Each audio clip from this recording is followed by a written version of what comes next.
How the Prime Minister Stole Freedom, illustrated by Kaede Knipe and written by Derek Smith. This book is a fictional parody, blah, blah, blah, don't sue us. Here we go. In the city of Ottawa on Parliament Hill, the Canadian government debate and pass bills. Every person in Canada liked freedom a lot, but the Prime Minister who ran the country did not. He hated it all, even the Charter of Rights and Freedoms. Please don't ask why, we don't know the reason. There's no explanation that started it all, but maybe that his brain was 3 sizes too small. He stood at his window looking down at the town, sipping his cardboard juice box water bottle sort of thing with a frown. People kind, he muttered.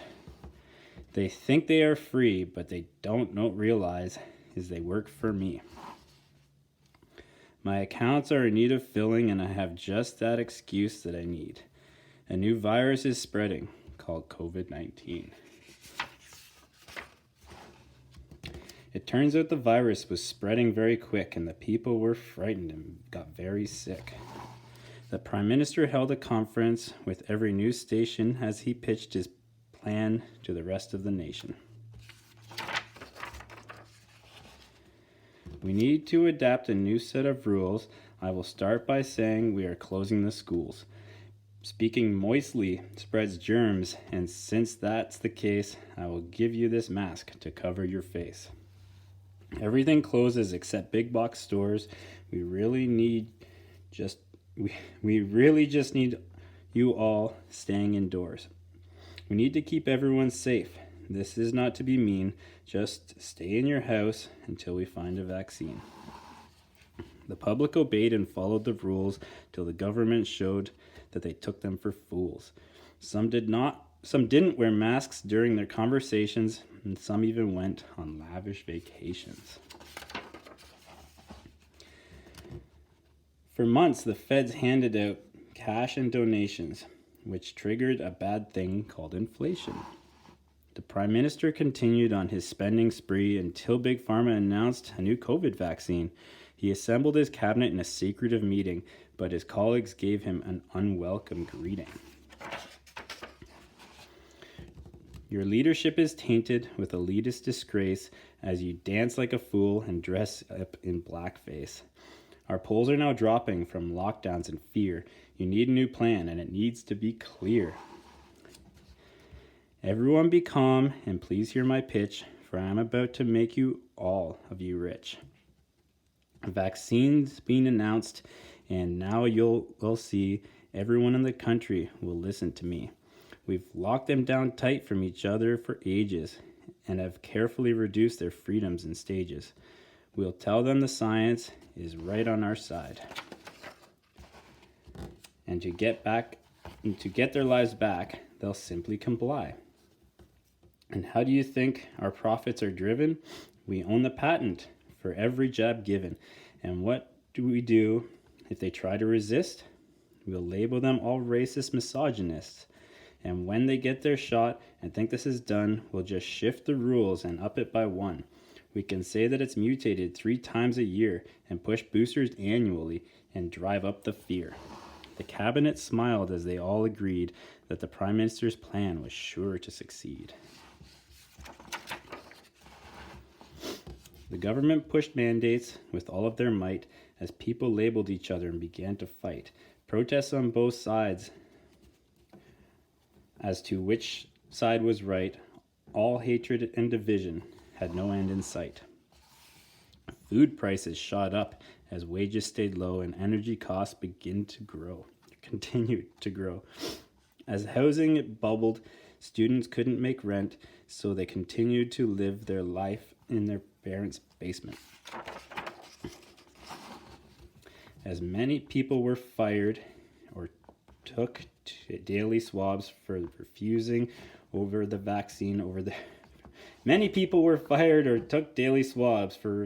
the vaccine over their jobs.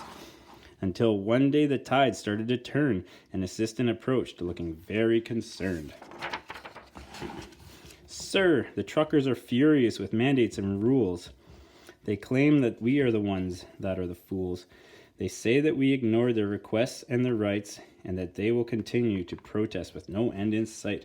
They're driving their trucks here. They've already deployed, and some are now calling it a freedom convoy. The Prime Minister sneered and laughed deep in his throat. He composed himself and then started to gloat. My dear assistant, listen to me. These truckers are a small fringe minority. We can make them look awful. The people, listen to me. We run this show for I Am the Science, you see. We will make them look terrible, that they'll turn around and no single protester will be left to be found. From coast to coast, the truckers drove through the snow with their small fringe numbers continued to grow. Then one day a trucker appeared in the town with thousands behind him from miles around. They filled every street as a big honking team. As the Prime Minister claimed, I have COVID-19. I really must go. I'm infectious, you see, and spend a week in under quarantine. For days, the Prime Minister hid in his home, but the truckers refused to leave him alone. I simply don't get it. I don't get it one bit. The truckers won't leave. They continue to sit. They've blown bouncy houses and barbecues in the streets. Why won't they simply admit defeat? Dance parties, horn honking, and flags waved to and fro. These horrible truckers, they just have to go.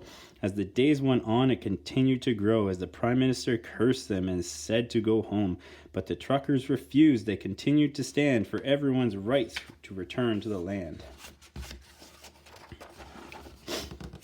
And then one day, the Prime Minister answered back with aggression and held an emergency cabinet session.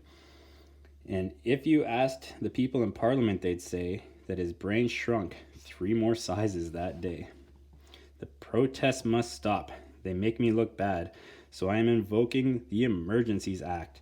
Their voices and support continue to mount, so we'll pull their funding and freeze bank accounts. It's only for a short time, and I have a good reason. The people are supporting terrorism and treason. We will remove them all from the protesters with fines or by force, but only if they refuse here, of course. Their numbers grow with each passing hour, so I'll bestow cops with increasing power. The protesters stayed despite all the warnings until the hordes of police arrived the next morning. The police were told that force was approved before the police charged and started to move. They pushed people back, crushed old ladies with horses, and even shot tear gas at independent reporters. The Prime Minister smiled as he looked down on the town and at the people fleeing and scurrying around.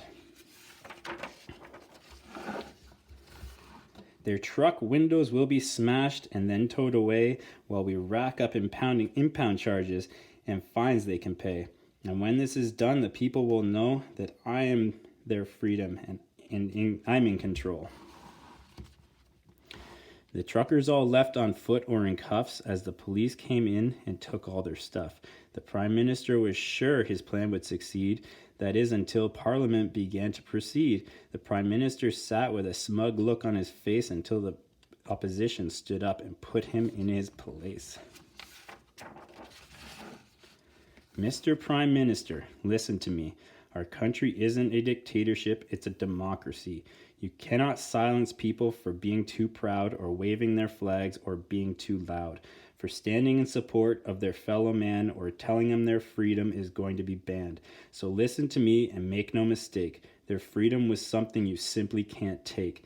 It isn't physical like a truck or a bus. Our freedom resides in each one of us. Our Charter of Rights and Freedoms stands true, and you cannot be undone even by you. Your actions have caused us all great offense, so today I call for a vote of no confidence. The Prime Minister jumped, "You can't do this to me," but the motion was granted and allowed to proceed. The votes came in and the Prime Minister was out. He was escorted outside while he continued to shout, "Welcome back, freedom, for one and all. Welcome back, freedom, for the tall and the small. Welcome to the home of the true North, the strong and the free, the red and white flag with the red maple leaf."